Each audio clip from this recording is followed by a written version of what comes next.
Tamil Nadu, Kerala, Karnataka, Andhra Pradesh, Telangana, Punjab, Odisha demands fair delimitation. நாடாளுமன்ற தொகுதி மறுசீரமைப்பு விவகாரம் தொடர்பாக சென்னையில் இன்று கூட்டு நடவடிக்கை குழு கூட்டம் நடைபெறுகிறது. முதலமைச்சர் மு.க.ஸ்டாலின் தலைமையில் நடைபெறும் இந்த ஆலோசனைக் கூட்டத்தில் பங்கேற்பதற்காக பல்வேறு மாநில முதலமைச்சர்கள் வந்திருக்கிறார்கள்.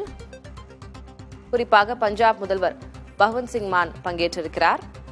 கர்நாடக துணை முதலமைச்சர் டி.கே. சிவகுமார் பங்கேற்றிருக்கிறார். கேரள முதல்வர் பினராயி விஜயன் ஏற்கனவே சென்னைக்கு வந்துவிட்டார். இந்நிலையில் இன்னும் சற்று நேரத்தில் கூட்டு நடவடிக்கை குழு கூட்டம் தொடங்கவிருக்கிறது. கூடுதல் விவரங்களை வழங்குவதற்காக நமது செய்தியாளர் ஸ்டாலின் களத்திலிருந்து இணைந்திருக்கிறார். அவரிடம் பேசலாம். ஸ்டாலின், இன்றைக்கு மிக முக்கியமான ஒரு கூட்டம் நடைபெறுகிறது. இது வரலாற்றில் பொறிக்கப்பட வேண்டிய ஒரு நாளாக இருக்கும் அப்படின்னு சற்று நேரத்திற்கு முன்பாக முதலமைச்சர் மு.க.ஸ்டாலின் அவரது சமூக வலைதள பக்கத்தில் பதிவிட்டிருந்தார். முக்கிய தலைவர்கள் யாரெல்லாம் வந்திருக்கிறார்கள்? எத்தனை மணிக்கு கூட்டம் தொடங்கவிருக்கிறது? திலகவதி, நாடாளுமன்ற தொகுதி மறுசீரமைப்பு தொடர்பாக கூட்டு நடவடிக்கை குழுவுடைய முதல் கூட்டம் இன்னும் சற்று நேரத்தில் தொடங்க இருக்கிறது. தற்போதுதான் தமிழ்நாடு முதலமைச்சர் கூட்டம் நடைபெறக்கூடிய தனியார் நட்சத்திர விடுதிக்கு வந்திருக்கிறார். இன்றைய கூட்டத்திற்கு 7 மாநில முதலமைச்சர்கள் மற்றும் பல்வேறு அரசியல் கட்சிகள், தென் மாநிலங்களை சேர்ந்த அரசியல் கட்சிகள், அதே போல ஒடிசா, வெஸ்ட் பெங்கால் உள்ளிட்ட பல்வேறு மாநிலங்களை சேர்ந்த அரசியல் கட்சிகளுக்கும் தமிழ்நாடு அரசின் சார்பில், திமுகவின் சார்பில் அழைப்பு விடுக்கப்பட்டிருந்தது. இந்த நாடாளுமன்ற தொகுதி மறுசீரமைப்பை பொறுத்தவரைக்கும் 2026ஆம் ஆண்டு நடைபெறும் என்று எதிர்பார்க்கக்கூடிய ஒரு சூழல்ல இந்த மக்கள் தொகை அடிப்படையில் இந்த தொகுதி மறுசீரமைப்பு மேற்கொண்டால் நிச்சயமாக தென் மாநிலங்கள் அதிகமாக பாதிக்கப்படும் என்ற ஒரு முடிவை வைத்துதான் தற்போது இந்த கூட்டத்திற்கு ஏற்பாடுகளை தமிழ்நாடு அரசு மேற்கொண்டிருக்கிறது.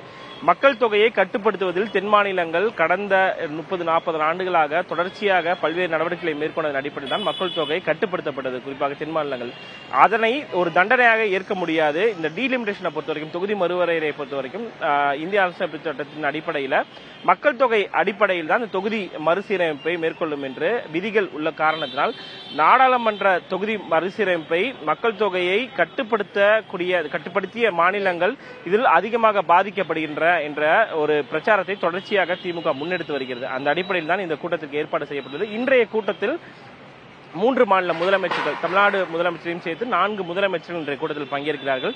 கேரளா மாநிலத்துடைய முதலமைச்சர் பினராயி விஜயன், அதே போல தெலுங்கானா முதலமைச்சர் ரேவந்த் ரெட்டி உள்ளிட்ட பல்வேறு முக்கிய பிரமுகர்கள் பங்கேற்கிறார்கள். அதே போல கர்நாடக மாநிலத்துடைய முதலமைச்சர், துணை முதலமைச்சர் டி.கே. சிவகுமார் உள்ளிட்டவர்களும் இந்த கூட்டத்தில் பங்கேற்கிறார்கள். பிஆர்எஸ் கட்சியின் முன்னாள் துணை முதலமைச்சர், தெலுங்கானாவுடைய முன்னாள் துணை முதலமைச்சராக இருந்த கே.டி. ராமாராவ், அதே போல ஒடிசா மாநிலத்திலிருந்து கட்சி பிரதிநிதிகள், அரசியல் கட்சி பிரதிநிதிகள் உள்ளிட்ட பல்வேறு முக்கிய பிரபுகள் பங்கேற்கிறார்கள். ஆந்திரா மாநிலத்தில், தென் மாநிலங்களை பொறுத்தவரைக்கும் ஆந்திராவில் இருந்துதான் எந்த அரசியல் கட்சிகளும் இன்றைய கூட்டத்தில் பங்கேற்கவில்லை.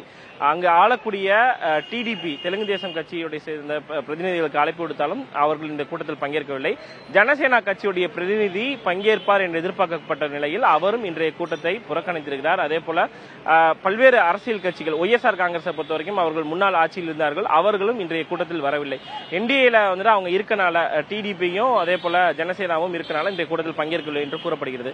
இன்றைய கூட்டத்தை பொறுத்தவரைக்கும் அலுவல் ரீதியா பார்த்தோம் அப்படின்னா காலை 10 மணிக்கு தொடங்குகிறது. முதலாவதாக முதலமைச்சர் வந்திருக்கக்கூடிய அரசியல் கட்சியுடைய சார்ந்த முக்கிய பிரதிநிதிகளை சந்தித்து, முதலமைச்சர்களை சந்தித்து தமிழ்நாடு அரசின் சார்பில் மரியாதை செலுத்த இருக்கிறார். அதன் பிறகு இந்த டீலிமிட்டேஷன் சார்ந்த விஷயங்களை துணை முதலமைச்சர், தமிழ்நாடுடைய துணை முதலமைச்சர் உதயநிதி ஸ்டாலின் விளக்க இருப்பதாக தமிழ்நாடு அரசு சார்பில் தெரிவிக்கப்பட்டுள்ளது. அதன் பிறகு ஒவ்வொரு கட்சி சார்ந்த, மாநிலத்தை சார்ந்த முதலமைச்சர்கள் தங்களுடைய உரையை நிகழ்த்தி இருக்கிறார்கள். ஒட்டுமொத்தமாக இந்த கூட்டம் முடிந்த பிறகு மதியம் 12:30 மணி அளவில் ஜாயிண்ட் பிரஸ் மீட் இருக்கலாம் அப்படின்னு சொல்லப்படுது. அனைவரும் இணைந்து ஒரு செய்தியாளர் சந்திப்பதற்கான வாய்ப்புகள் உள்ளதாக கருதப்படுகிறது. மற்றொரு மிக முக்கியமான விஷயத்தை குறிப்பிட்டாங்க திலகவதி, இந்த ஜாயிண்ட் ஆக்ஷன் கமிட்டியை பொறுத்தவரைக்கும், கூட்டு நடவடிக்கை குழுவை பொறுத்தவரைக்கும் இதுக்குன்னு சொல்லி ஒரு சப் கமிட்டி ஃபார்ம் பண்றதுக்கான வாய்ப்புகள் உள்ளதா கருதப்படுது. ஒரு துணைக்குழு என்று சொல்லி ஒரு குழுவை ஏற்படுத்தலாம். ஏன்னா எல்லாருமே மிக முக்கியமான அரசியல் கட்சி தலைவர்கள், ஒரு மிக முக்கிய பொறுப்புகள் அரசியல் முதலமைச்சராகவும் துணை முதலமைச்சராக இருக்கக்கூடியவர்கள், அவர்கள் ஒவ்வொரு முறையும் இது போன்ற கூட்டத்தில் கலந்து கொள்வதற்கான வாய்ப்புகள் குறைவு என்பது காரணத்தால் ஒரு சப் கமிட்டி ஃபார்ம் பண்ணி ஒவ்வொரு கட்சி சார்ந்த, அரசு சார்ந்த பிரதிநிதிகள் அது நியமிக்கப்பட்ட அவர்கள் கூடி ஒரு முடிவை எடுத்த பிறகு அதன் பிறகு அரசியல் கட்சி தலைவர்களிடம் முதலமைச்சரிடம் அவர்கள் ஆலோசனை நடத்துவதற்கான வாய்ப்பு உள்ளதாக கருதப்படுகிறது. இது போன்ற பல்வேறு விஷயங்களுக்கான ஏற்பாடுகள் செய்யப்பட்டது. நாடாளுமன்ற தொகுதி மறுசீரமைப்பை பொறுத்தவரை தென் மாநிலங்கள் அதிகமாக பாதிக்கப்படும் என்ற ஒரு பிரச்சாரத்தை தமிழ்நாடு அரசு முன்வைத்திருக்கக்கூடிய ஒரு சூழல்ல இதனை பாஜக மத்தியில் ஆளக்கூடிய பாஜகவும் மறுத்திருக்கிறார்கள்.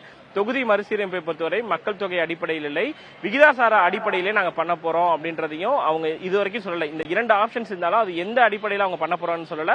அதற்கு முன்னதாகவே கிட்டத்தட்ட ஒரு வருடத்துக்கு முன்னதாகவே தற்போது இந்த பிரச்சாரத்தை தமிழ்நாடு அரசு முன்னெடுத்திருக்கிறது மிக முக்கியத்துவம் வாய்ந்ததாக கருதப்படுகிறது.